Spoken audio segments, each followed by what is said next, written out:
वज़ीर तालीम सिंध सईद गनी ने इस बात का खुद मीडिया पे आके बताया है कि उन्हें कोरोना वायरस का उन्होंने जो टेस्ट करवाया था वो मुस्बत आया है। इस बात के बावजूद उनका कहना है कि उन्हें वो अलामात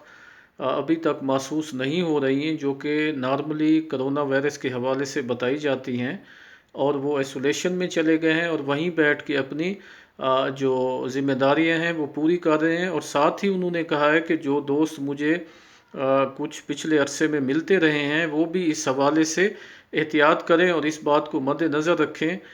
कि मेरी वजह से ये वायरस उन तक मुंतकिल ना हुआ हो। वो भी अपने टेस्ट करवा लें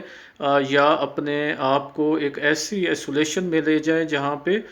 वो सेहतमंद हो सकें। आपको एक बार फिर बताएं कि वज़ीर तालीम सिंध सईद गनी ने इस बात का इंकशाफ किया है कि उन्होंने कोरोना वायरस टेस्ट करवाया था जो कि मुस्बत आया है, और इस बात के बावजूद कि उस कोरोना वायरस की जो अलामात बताई जाती हैं वो उनको महसूस नहीं हो रही हैं, लेकिन क्योंकि टेस्ट मुस्बत आया है उन्होंने अपने आप को आइसोलेशन में